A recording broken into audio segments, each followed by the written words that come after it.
Chapter सबके लिए बिल्कुल स्टार्टिंग से शुरू हो रहा है। गिरीशा वीडियो ऑन कर लो। यहाँ पर सबसे पहला क्वेश्चन है प्लान। ये प्लान कोई एक बहुत बड़ी बात तो है नहीं। कोई आप में से मुझे बताएगा बेटा हम प्लान किसको कहते हैं? What do we mean by a plan?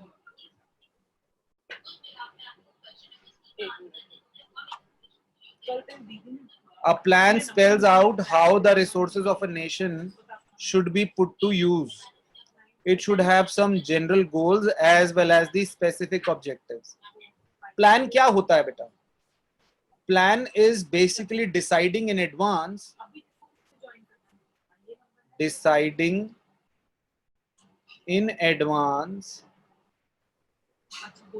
what is to be done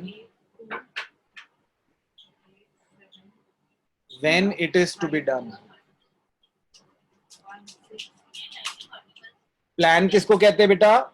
एक ऐसा हम शुरू में डिसाइड करते हैं एडवांस में कि फ्यूचर में हमें क्या करना है क्या नहीं करना है, that is called as plan. उसको हम क्या कहते हैं? प्लान। अब अगला सवाल हमारे सामने खड़ा हो जाता है, why India opt for planning?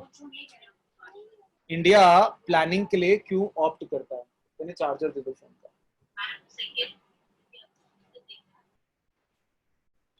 आप में से कोई इसका आंसर देगा इस बात का कि इंडिया ने प्लानिंग के लिए ऑप्ट क्यों किया, या हम में से कोई भी प्लानिंग के लिए ऑप्ट क्यों करता है? Why do we plan things? हम प्लानिंग के बिना भी तो चल सकता है। भविष्य के नाम से प्लानिंग के बिना भी तो काम चल सकता है। किसकी आवाज है? हाँ जी, वाइल आप बताएंगे हमें प्लानिंग क्यों चूज करनी पड़ी इंडिया में? सोनेर आप बताएंगे हमें प्लानिंग क्यों चूज करनी पड़ी? ताकि जो कंट्री के रिसोर्सेज हैं उनका प्रॉपर्ली और एफिशिएंटली यूज हो सके, पीपल लोगों की भलाई वगैरह के लिए। पढ़ के बोल रहा है यार, नहीं तू चीटिंग कर रहा है। Alia, why India opt? हम ये जो प्लानिंग बोल रहे हैं ना बेटा, हम किसकी बात कर रहे हैं मैं आपको ये पहले बता दूं। हम 5 ईयर प्लान्स की बात कर रहे हैं। किसकी बात कर रहे हैं? 5 ईयर प्लान्स, पंचवर्षीय योजनाओं के बारे में हम बात कर रहे हैं। तो इंडिया ने प्लानिंग के लिए ऑप्ट क्यों किया? हमारा सवाल है इंडिया ने प्लानिंग के लिए ऑप्ट क्यों किया? तो आप बताएंगे कि प्लानिंग के लिए ऑप्ट क्यों किया इंडिया ने? सर ताकि वो बेटर चीजें कर पाए, नेशन को बेटर कर पाए। अच्छा मुझे एक बात बताओ कि हमारा इंडिया जब आजाद हुआ तो वो एक अमीर देश था या गरीब देश था? गरीब। गरीब। What do you mean bye गरीब देश? Namit, what do you mean bye गरीब देश? जल्दी जल्दी सारे, अब जिसका नाम लो फटाफट अनम्यूट। की बिलो इकोनॉमी थी। हाँ क्या Namit? What? Sir below economy में आ रहा था सब इंडिया। नहीं, पुअर इकोनॉमी। हम जब कहते हैं कि हमारा देश गरीब है तो क्या हमारा मतलब क्या है इस बात से? HS fast. पुअर इकोनॉमी है। पुअर इकोनॉमी का मतलब क्या है मैं ये पूछ रहा हूँ। What do you mean by poor economy? किसको कहते हैं? Sir poor development measures. Poor development measures, उसका थोड़ा खुलासा करो गुप्ता जी। सर मतलब जो भी चीजें करते थे that was not well planned. That was not well planned, that is poor economy. नहीं नहीं नहीं नहीं नहीं नहीं नहीं। Okay okay Gunjan, what do you mean by poor economy? जल्दी जल्दी, शाबाश। Agam, what do you mean by poor economy? Agam Agam Agam. Yes sir. What do you mean by poor economy? सो गया? हो सर। पुअर इकोनॉमी किसको कहते हैं? Sir inefficient resources. Inefficient resources. Resources inefficient कैसे होते हैं खाला? शाबाश। सर कि हमारे पास रिसोर्सेज फुल ही नहीं है जिससे कि हम डेवलपमेंट कर सकें। कमी है रिसोर्सेज में, जैसे लैक ऑफ टेक्नोलॉजी हो गई। हाँ हाँ, हमारे पास रिसोर्सेज जो हैं वो लेस है। अच्छा मैं अब आपको बताता हूँ, अब मैं पॉइंट मुद्दे पे आ रहा हूँ, बस 2 मिनट में मेरी बात को ध्यान से सुनना। आज की डेट में अगर मैं हम सब की बात करूं तो हमारे पास रिसोर्सेज लिमिटेड है बेटा। अगर मैं हम सब की बात करूं तो क्या हमारे पास रिसोर्सेज अनलिमिटेड है या लिमिटेड है? लिमिटेड। लिमिटेड रिसोर्सेज हैं, रिसोर्सेज की कमी है, रिसोर्सेज की तंगी है, हाँ या नहीं? अगर रिसोर्सेज की तंगी है तो ऐसे में हम क्या करेंगे? बिना सोचे समझे रिसोर्सेज को यूज करेंगे या सोच समझ कर यूज करेंगे? सोच समझ कर सोच समझ कर। तो जब हम सोच समझ कर यूज करेंगे तो इसको हम कहते हैं प्लानिंग। अब आपको सवाल का जवाब मैं दे देता हूं कि इंडिया ने प्लानिंग के लिए ऑप्ट क्यों किया। हमारे पास we were a poor economy, हमारे रिसोर्सेज जो हैं वो कम थे, इसकी वजह से हम 5 ईयर प्लानिंग पे चले। अब प्लानिंग तो होता है डिसाइडिंग इन एडवांस कि आगे फ्यूचर में क्या करना है। हम 5 ईयर प्लान पे क्यों गए? क्योंकि बेटा जब देश का प्लान होता है ना वो रातों रात तो पूरा होगा। आप देश के बारे में कुछ भी चेंजेस करना चाहते हो, you can not do it overnight, it takes time. तो जितना ये समय लेता है तो उसको हमने एक मापदंड ले लिया कि 5 साल कम से कम हम एक प्लान करेंगे कि 5 साल में हमारा ये जो भी हम सोच रहे हैं कि हमारा पूरा हो जाएगा। That is called 5 year plans, पंचवर्षीय योजनाएं। तो हमने 5 ईयर प्लान्स बनाए। क्यों? क्योंकि इकोनॉमी के रिसोर्सेज कम थे और उन रिसोर्सेज को हमने एफिशिएंटली यूटिलाइज करना। Now why should plans have goals? हमारे प्लान्स के आगे गोल्स क्यों होने चाहिए? बेटा बिना गोल के कोई प्लान होता है क्या? अब मैं इसका आपको समझाता हूं, इस सवाल का जवाब समझाता हूं। एचएस 12वीं में कितना स्कोर करना है?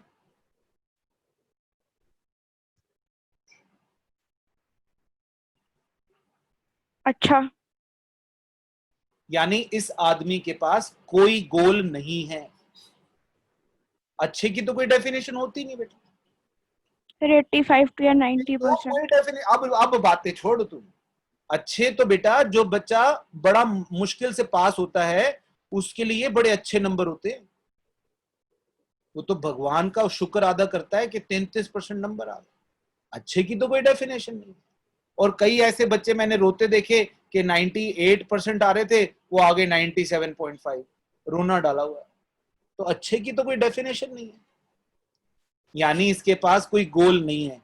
जब गोल ही नहीं है तो ये प्लानिंग किस बात की करेगा कि कैसे पढूं, रोज कितनी पढ़ाई करूं, कब कौन सा सब्जेक्ट खत्म करूं?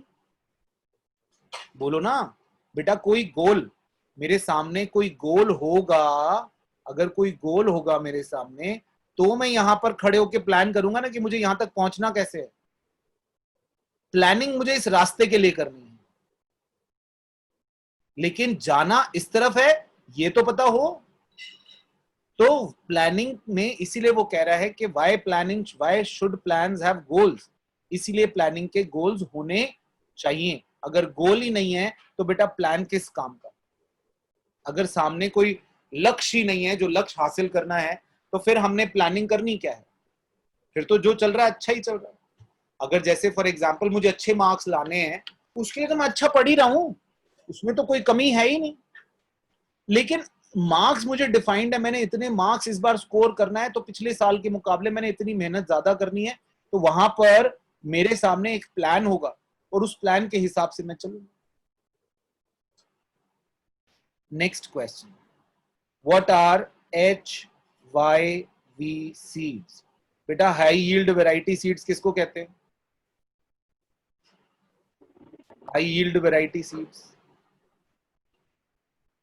जो कम पानी कम है तो जल्दी टाइम में तैयार हो जाए, जो कम जमीन में ज्यादा हमें उपज दे सके, ज्यादा प्रोडक्टिविटी दे सके, उसे हाई यील्ड वैरायटी सीड्स कहते हैं। मार्केटेबल सरप्लस, हमारे एचएस का ना बेटा एक ये खेत है, ये खेत है, इसमें ये जो है गन्ने उगाता है। क्या उगाता है? गन्ने उगाता है। अब इसने गन्नों की खेती करी, इतना हिस्सा तो इसके घर वाले ही खा गए, ये और ये इसके घर वाले सारे, इसकी बीवी इसके बच्चे ये सारा खा गए। कुछ हिस्सा बच गया, जो हिस्सा बच गया वो ये वाला, ये हिस्सा इसके पास बच गया। तो जो ये हिस्सा बच गया ये ले गया मार्केट, मार्केट में जाके रेडी लगा दी इसने। इसको कहते हैं, इस ब्राउन वाले हिस्से को मैं क्या बोलूंगा? Marketable surplus. कि मैंने प्रोडक्शन इतनी करी है कि मेरे अपने लिए तो हो गया, लेकिन और कुछ फालतू सरप्लस बच गया, उस सरप्लस को मैं बाजार जाकर बेच आया that is called as marketable surplus. Are you getting my point? while समझ में आ रही है? चलिए बेटा, question number 27, types of economic systems.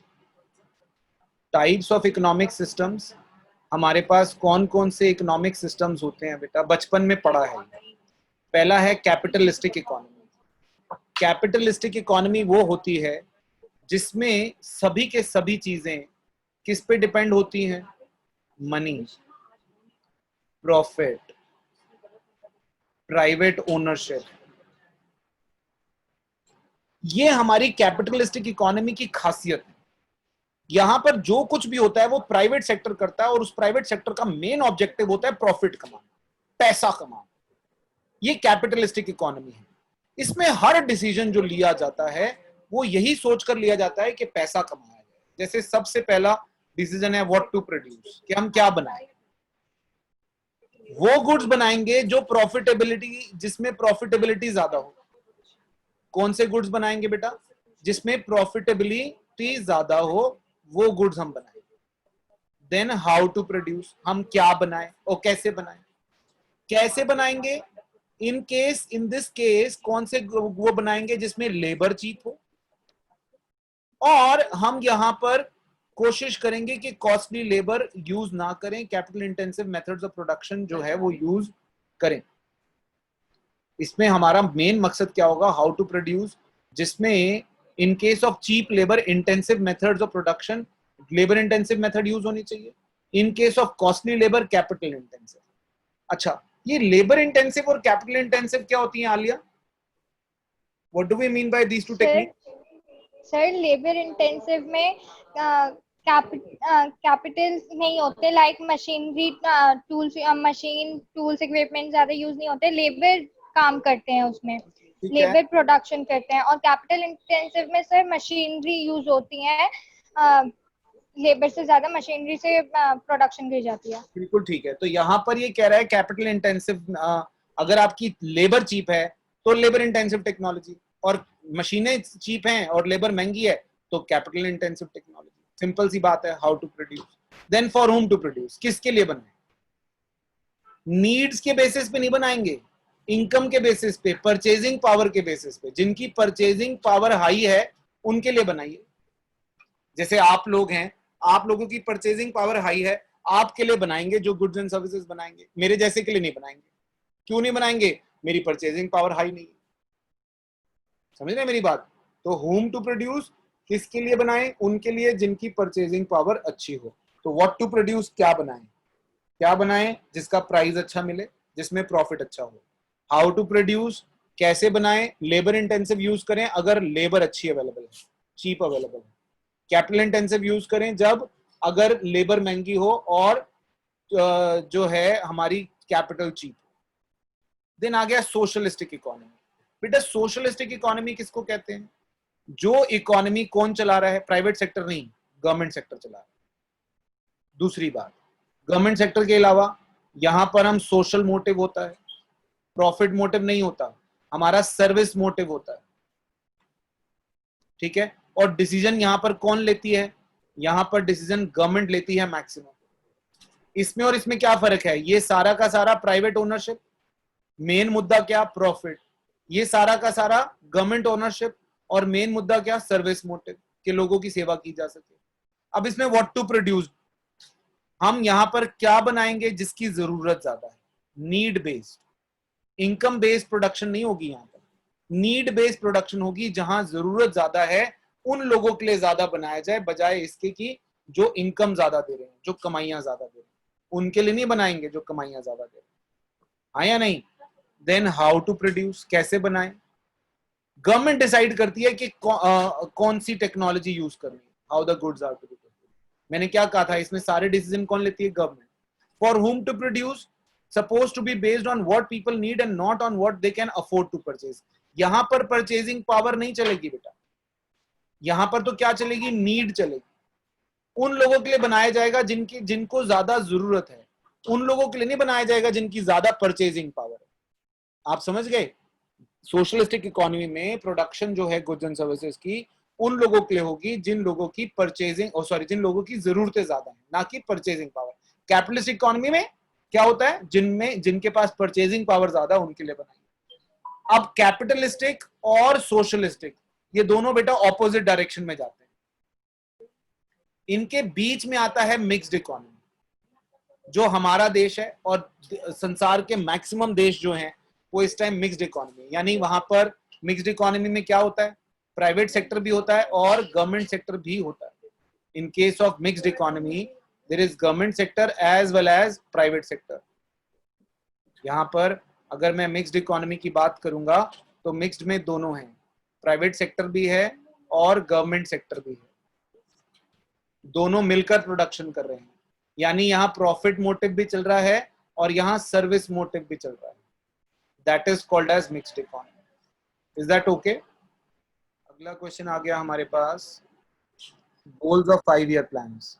हमारे 5 ईयर प्लान्स के क्या क्या गोल्स हैं, क्या हमारे बेसिकली हमने अभी मैंने आपसे एक क्लास शुरू होते ही एक बात करी थी कि 5 ईयर प्लान्स जो हैं वो गोल्स पे बेस्ड होते हैं। 5 ईयर प्लान्स किस पे बेस्ड होते हैं? गोल्स पे बेस्ड होते हैं कि गोल होगा तो हम आगे कोई प्लान बनाएंगे, अगर गोल ही नहीं होगा तो हम प्लान क्यों बनाएंगे। तो हमारे कॉमन गोल्स क्या थे बेटा? कॉमन गोल्स मोटे मोटे मैं बता दूं, ग्रोथ होता है कि नेशनल इनकम जो है वो हमारी बढ़े, इसको कहते हैं ग्रोथ। दूसरा मॉडर्नाइजेशन, हम टेक्नोलॉजी वाइज आगे बढ़े। तीसरा सेल्फ रिलायंस, अपने खुद के पैरों पे खड़े हों। और इक्विटी, सबके साथ इक्वल बिहेवियर हो, सबको अच्छा खाने पीने को रहन सहन को मिले, सबके साथ बिहेवियर बराबरी का हो, ये इक्विटी हो, इनइक्वालिटी देश में से कम हो।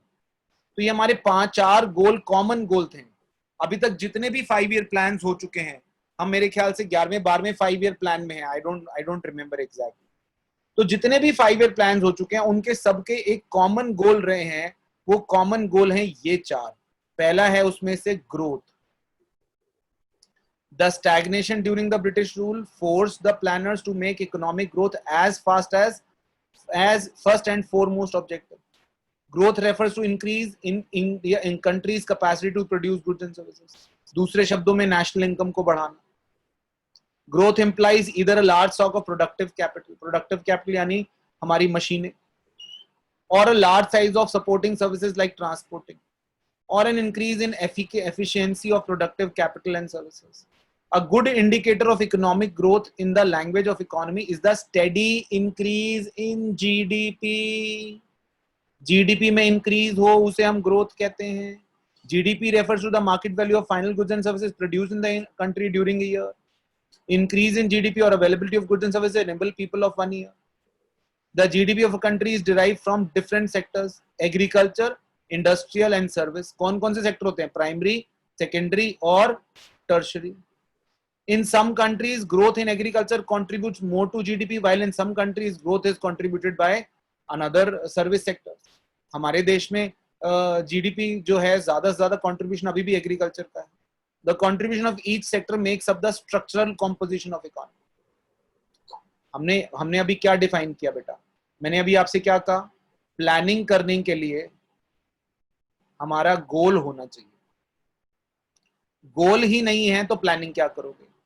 गोल हमारे सारे जितने भी अभी हम 5 ईयर प्लान्स बना चुके हैं उनके जो हमने गोल, हमारे जो गोल रहे हैं वो रहा है ग्रोथ, मॉडर्नाइजेशन, सेल्फ रिलायंस और इक्विटी।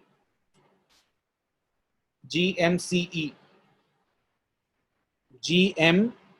तो पहला मैंने आपको ग्रोथ बताया, ग्रोथ का मतलब बताया। ग्रोथ का मतलब है हमारी प्रोडक्टिव कैपेसिटी देश की बढ़नी चाहिए। दूसरा modernisation, adoption of new technology and change in social outlook. Modernisation से हमारा मतलब है इन दो बातों से कि हम नई टेक्नोलॉजी जितनी ज्यादा से ज्यादा हो सके एडवांस टेक्नोलॉजी का इस्तेमाल करें अपनी प्रोडक्शन के लिए। और दूसरा हमारा जो सोशल आउटलुक है, हमारा सोसाइटी को देखने का जो तरीका है या सोसाइटी हमारी जिस तरह से देखती है वो चेंज होना चाहिए। यानी ये जो ब्लाइंड बिलीफ्स हैं और जो पुराने ख्यालात हैं ये खत्म होने चाहिए। There should be modernisation in the minds also. जब तक माइंड में मॉडर्नाइजेशन नहीं आएगी, जब तक हमारे माइंडसेट मॉडर्नाइज नहीं होंगे, तब तक नई टेक्नोलॉजी का भी कोई इस्तेमाल नहीं होगा। नई टेक्नोलॉजी भी यूजलेस होगी जब तक हमारी जो मेंटालिटी है वो चेंज नहीं होगी। क्यों एचएस? जब तक मेंटालिटी चेंज नहीं होगी तब तक हमारे देश में अगर अच्छी टेक्नोलॉजी आ भी गई तो हमारे को उसका लाभ नहीं मिल पाएगा। Is that okay? Got it और नॉट? देन नेक्स्ट आ गया हमारे पास सेल्फ रिलायंस। सेल्फ रिलायंस किसको कहते हैं? अपने पैरों पे खड़े होने को कहते हैं सेल्फ रिलायंस। एचएस कहता है हम तो खुद अपने पैरों पे खड़े हैं, आपको लग रहा है हम आपके पैरों पे खड़े? नहीं नहीं एचएस, वो वाला पैरों पे खड़े होना नहीं बेटे, सेल्फ इंडिपेंडेंट होना। आज की डेट में हर कंट्री कह रही है इंडिपेंडेंट हो जाओ, किसी पे डिपेंड होने की आवश्यकता ही नहीं है, क्योंकि बाकी सब देश तो धोखा देते ही। तो self reliance under Indian conditions means overcoming the need of external assistance. In other words, it means have development through domestic resources. अपने resources से हमारी production होनी चाहिए, हम बाहर पे depend कम से कम हो। To promote economic growth and modernization, the 5-year plan stressed on use of own resources in order to reduce our dependence on foreign countries. The policy of self-reliance was considered as necessary because of two reasons. Self-reliance क्यों जरूरी थी? एक, reduce foreign dependence, to avoid foreign interference. Then next आ गया बेटा last हमारा objective, हमारा goal जो है वो है equity. The objective of growth, modernizing, self-reliance by themselves may not improve the kind of life. Kind of life improve नहीं होगी जब तक सबको equality नहीं दोगे. So ये है it is important to ensure that benefits of economic prosperity are availed by all sections. Rich यानी कि आप, as well as poor यानी कि मैं। तो हम दोनों सेक्शंस पर ये सारे इकोनॉमिक ग्रोथ, अगर देश ग्रो कर रहा है तो इसका बेनिफिट सबको मिलना चाहिए। In addition to the objectives of growth, modernization and self-reliance, equity is also important. According to equity, every Indian should be able to meet his or her basic needs. In short, equity aims to raise the standard of living of all people and to promote social justice. Is that okay? Got my point? हमारे पास 4 गोल आए बेटा। 4 गोल कौन कौन से आए? क्या नाम रख दिया हमने? GSME। G माने ग्रोथ, देश की नेशनल इनकम बढ़े, प्रोडक्शन कैपेसिटी बढ़े। S माने सेल्फ रिलायंस, हम खुद पे डिपेंडेंट हो। M माने मॉडर्नाइजेशन, मॉडर्नाइजेशन 2 चीजों की, टेक्नोलॉजी की और मेंटालिटी की। इक्विटी, सबको इक्वल अधिकार मिले। देश में अगर ग्रोथ हो तो वो किसी एक कुछ पर्टिकुलर सेक्शन ऑफ सोसाइटी को ही ना मिले उसका फायदा, सबको। सो these are the goals of 5-year plans.